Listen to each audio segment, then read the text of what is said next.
It's a Wonderful Life wasn't just a heartwarming Christmas classic. It was a commercial failure that nearly destroyed its director's career, featured technological breakthroughs that went unrecognized for decades, and utilized dangerous practical effects that sent cast members to the hospital. Behind those tear-jerking scenes of redemption lurked actor breakdowns, FBI investigations, and a production so physically demanding that it pushed its star to the brink of collapse. From artificial snow that caused deafness to unexpected casting controversies that nearly derailed the entire project, this beloved holiday staple emerged from a cauldron of Hollywood chaos. Today, I'm sharing 20 weird facts about It's a Wonderful Life that even dedicated fans have never heard of. Number 20, the Christmas card story that launched a Hollywood classic. The film's origin wasn't a best-selling novel or hit Broadway play. It was a Christmas card. Author Philip Van Doren Stern couldn't find a publisher for his short story, The Greatest Gift, so he printed 200 copies himself and sent them as personal Christmas cards in 1943. One reached the desk of RKO producer David Hempstead, who showed it to Cary Grant. Grant wasn't just interested, he was enthusiastic about starring in an adaptation.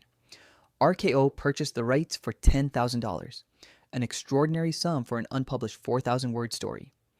Grant was officially attached to play George Bailey, with RKO announcing the project in 1944 as the next Cary Grant vehicle. 3 different screenwriters tried and failed to adapt the story before RKO sold the property to Liberty Films. Grant moved on to other projects, opening the door for Stewart. The Christmas card that became a cinema landmark wasn't discovered through Hollywood connections. It reached the movie industry through Stern's wife's hairdresser, whose husband worked as a producer's secretary. This wasn't just lucky timing, it was a series of coincidences as fateful as those in the film itself. Number 19. The heartbreaking real-life echoes in the pharmacist scene. The powerful scene where young George stops Mr. Gower from accidentally poisoning a child wasn't just scriptwriting. It was inspired by a devastating real event. Screenwriter Frances Goodrich based the sequence on a childhood incident involving her neighbor, a pharmacist who, while grieving his son's death from influenza, mistakenly filled a prescription with poison. Unlike in the film, there was no young hero to intervene. The pharmacist realized his error too late and a child died. The pharmacist later took his own life. This wasn't just a dramatic invention, it was a reimagining of a tragedy, transformed into a moment of redemption. When actor H.B. Warner slaps young George, he wasn't just following the script. He genuinely struck child actor Bobby Anderson with such force that it left handprints. Anderson's tears weren't acting. They were real. Warner, overcome with emotion after the take, embraced the boy and sobbed uncontrollably, having to be comforted by crew members. His emotional breakdown wasn't performance. The scene had triggered memories of his own son, who had died just 2 years earlier.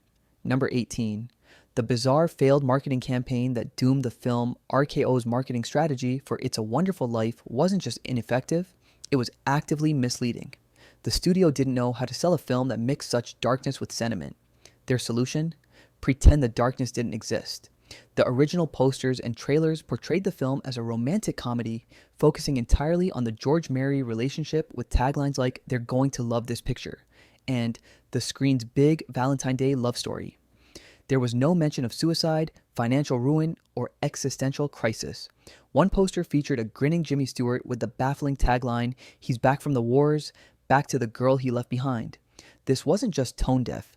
It set completely false expectations for audiences. Moviegoers expecting light romance were shocked by the film's psychological intensity.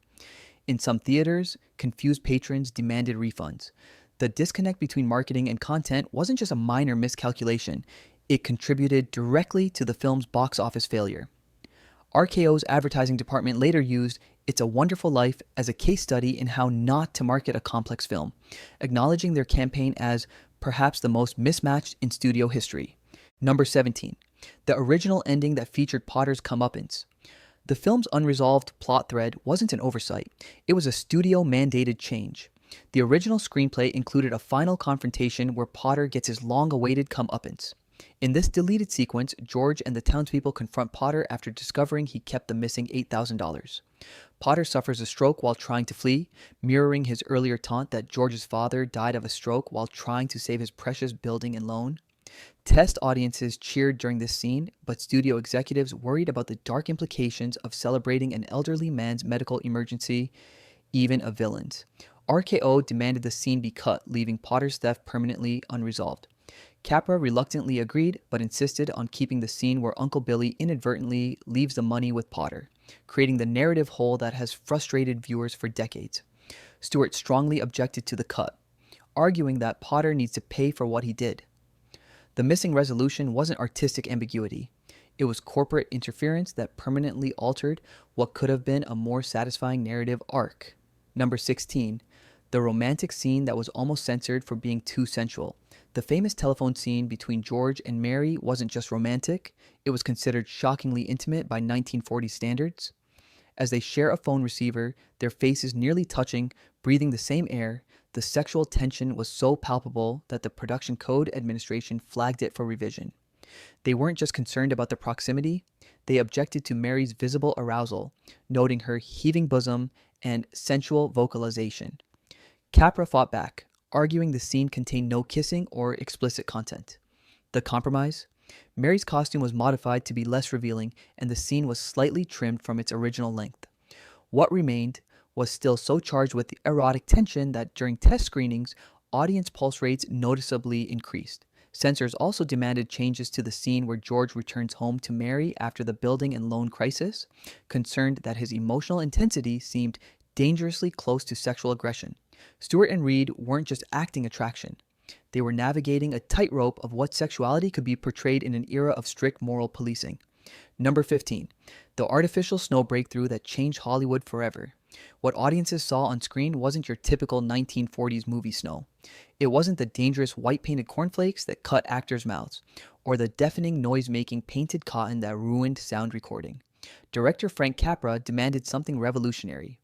RKO Studios' special effects department, led by Russell Sherman, developed a new type of snow made from foamite mixed with soap and water, then pumped through a wind machine. This wasn't just a minor innovation, it was so groundbreaking that the studio received a Scientific and Technical Academy Award for it. The invention made It's a Wonderful Life the first major production to use silent, realistic fake snow, ending decades of painful and noisy alternatives. What's more remarkable? The patent filed for this artificial snow technique was cited in scientific papers about firefighting foam for decades afterward. Number 14. Jimmy Stewart's post-war breakdown that fueled his performance. The Jimmy Stewart who returned from World War II wasn't the same man who left Hollywood. He wasn't just tired, he was shattered. After flying 20 combat missions over Nazi Germany as a bomber pilot and rising to the rank of colonel, Stewart suffered from what we now recognize as PTSD. He couldn't sleep. He lost dangerous amounts of weight. He questioned whether acting mattered anymore. When Capra approached him about playing George Bailey, Stewart wasn't confident he could even act anymore. His first film back, and he was terrified. During the scene where George contemplates suicide on the bridge, Stewart wasn't just acting, he was channeling real darkness. I couldn't stop the tears, Stewart later admitted to a friend. I was George Bailey. That raw, emotional vulnerability wasn't performance. It was therapy playing out in real time, with cameras rolling and America watching. Number 13. The FBI investigation that labeled the film as communist propaganda. It wasn't just a beloved Christmas film, it was evidence in an FBI investigation. J. Edgar Hoover's FBI actually flagged It's a Wonderful Life as suspected communist propaganda in a 1947 memo. The bizarre reasoning: they claimed the film deliberately maligned the upper class, attempting to show the people who had money were mean and despicable characters. Agents specifically cited Potter, the villainous banker, as evidence that the film was trying to discredit bankers. This wasn't just paranoia, it was part of a broader Hollywood witch hunt.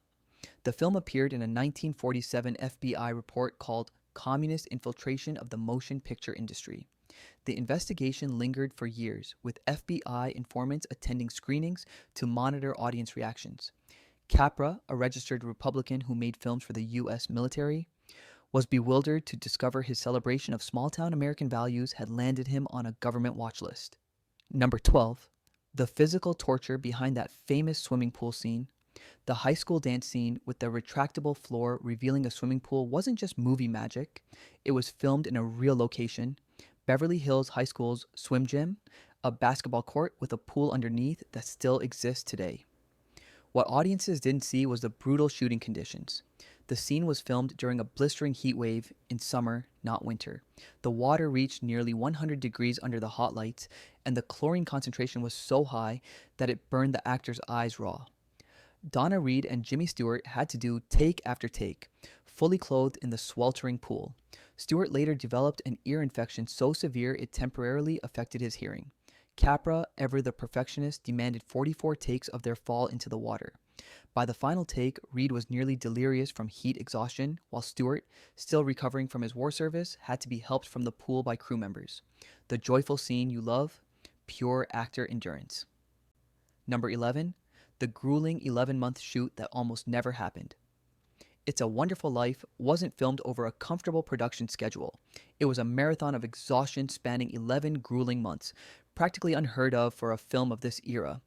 The production wasn't even supposed to happen. Originally, the story was a Christmas card, short story called The Greatest Gift, that author Philip Van Doren Stern couldn't get published. He printed 200 copies himself and sent them as holiday cards in 1943. One reached producer David Hempstead, who purchased the rights for RKO Pictures. After 3 years of development hell and 9 different screenwriters failing to crack the story, RKO sold it to Capra's Liberty Films. The script ballooned to 186 pages, absurdly long for the era. During the shoot, temperatures on the Bedford Falls set reached 90 degrees while actors performed winter scenes in heavy coats. Stewart lost 15 pounds during filming, his weight dropping so dramatically that costume adjustments were required weekly. Number 10. Donna Reed's real-life farm background that won her the role. When Donna Reed claimed she could milk a cow during her audition, Capra didn't just nod politely. He called her bluff. "Prove it," he demanded, not believing the beautiful actress had actual farming experience. Reed wasn't just playing tough. She was farm-raised in Denison, Iowa. The next day, she arrived at the studio, approached a cow brought in from a local dairy, and flawlessly demonstrated her milking technique to the astonished director and crew. She didn't just get the part of Mary Bailey, she earned it through agricultural credentials none of the other Hollywood starlets could match. What's more, Reed's farm background influenced other aspects of her character. Several of Mary's practical domestic skills, like her famous bread-making scene, weren't in the original script but were added after Capra learned about Reed's rural upbringing. Her authentic Midwestern sensibility wasn't acting, it was genuine biography bleeding into fiction. Number 9, the Frankenstein connection that shaped Bedford Falls. Bedford Falls wasn't built from scratch, it was recycled from cinematic nightmares.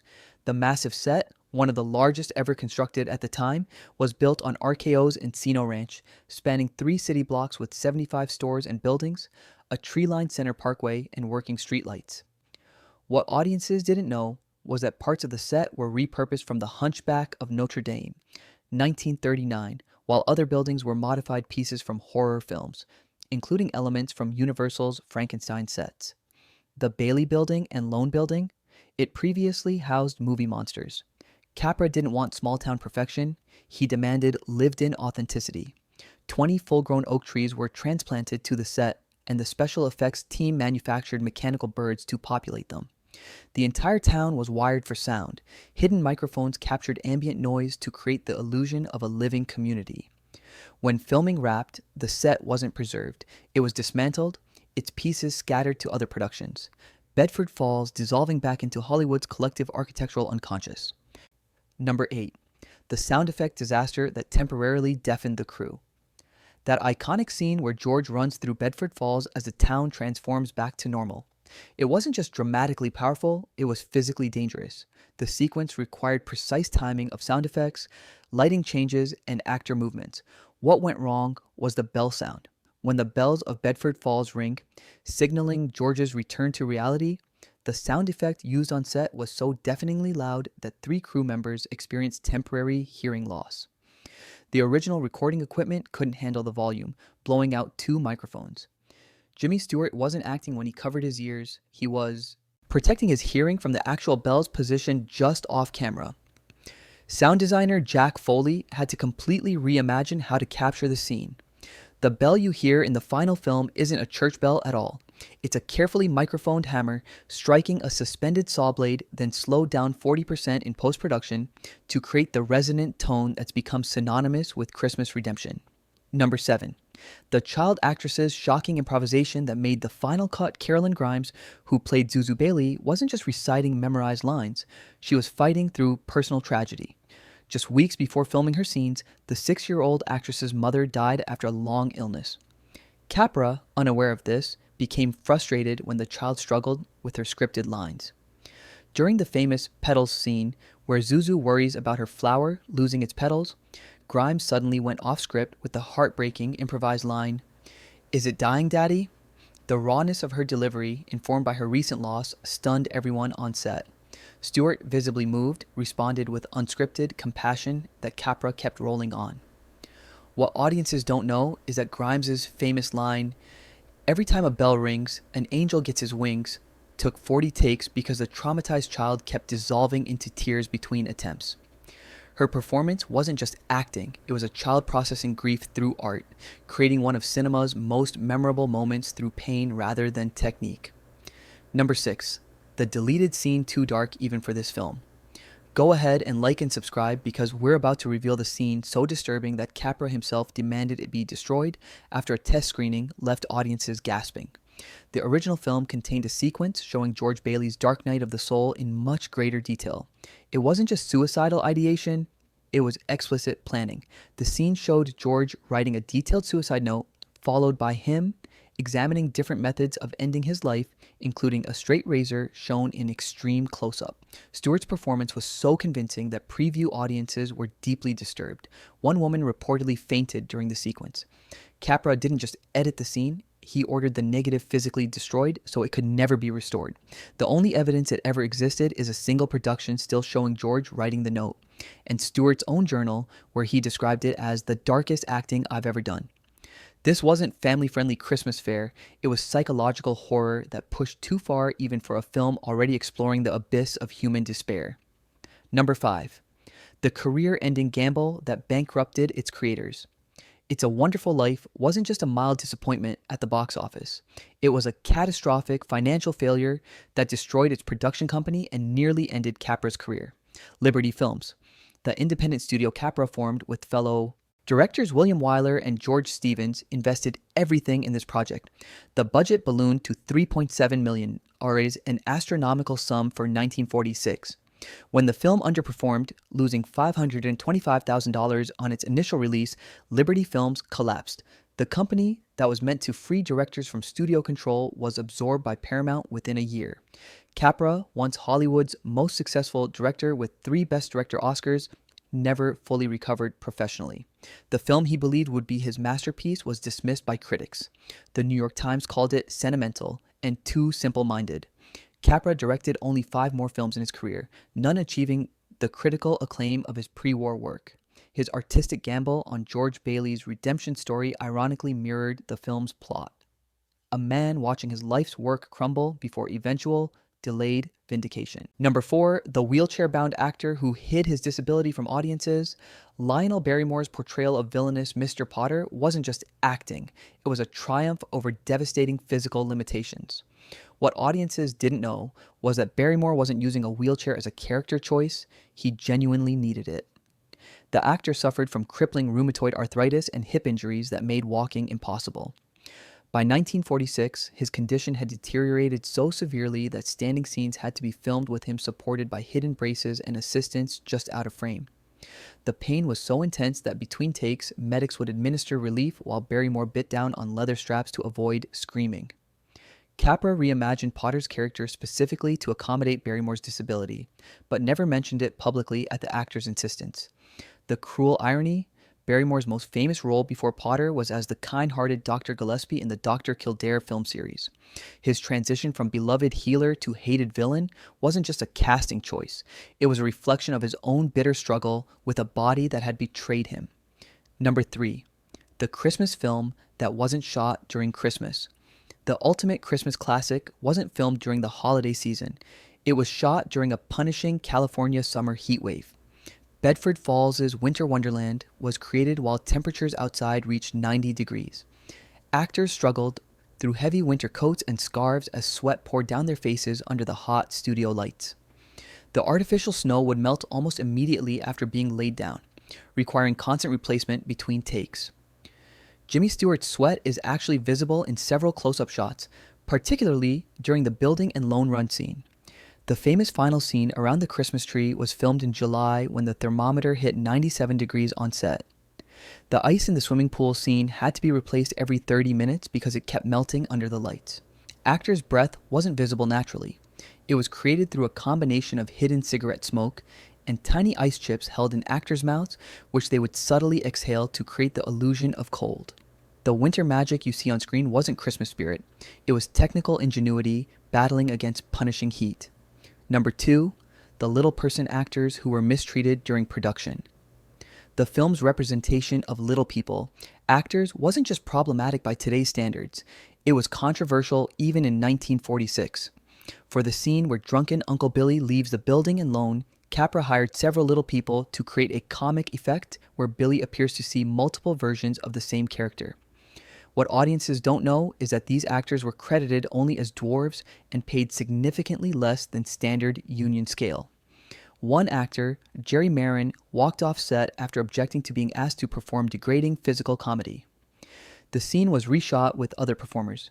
Even more troubling was the living arrangement. While regular-sized supporting actors received private dressing rooms, the Little People performers were housed together in a single modified utility closet. When one actor protested, he was immediately replaced. This wasn't just casual 1940s insensitivity, it was recognized as problematic even then. The Screen Actors Guild later cited the production specifically when establishing new rules about equal treatment of performers regardless of physical characteristics. Number 1. The copyright error that made the film a television staple. The film's transformation from box office failure to beloved classic wasn't just gradual appreciation, it was an administrative error. In 1974, through a clerical oversight, the film's copyright wasn't properly renewed. The movie didn't just become less protected, it fell into the public domain. Television stations, which previously had to pay licensing fees to broadcast the film, could now air it for free. Suddenly, It's a Wonderful Life wasn't just occasionally televised, it was everywhere, broadcast repeatedly every Christmas season throughout the late 1970s and 1980s. A generation of viewers discovered the film not through theaters, but through this accidental mass exposure. What saved the film from obscurity wasn't critical reappraisal, it was an accounting mistake. The copyright situation wasn't permanently lost, however. In 1993, Republic Pictures, which owned the film's negative, successfully argued that while the film itself might be public domain, they still controlled the underlying literary property and the score.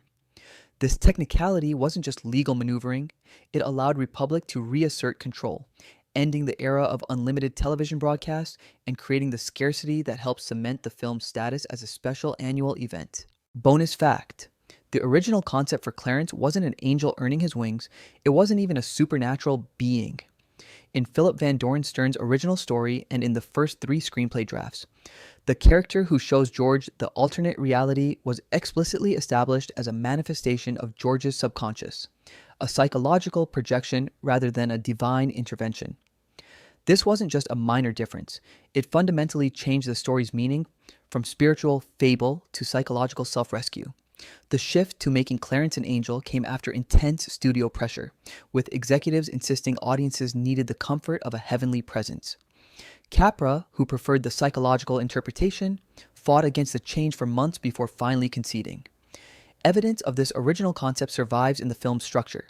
Clarence never actually performs any miracles himself. He simply guides George through a mental journey.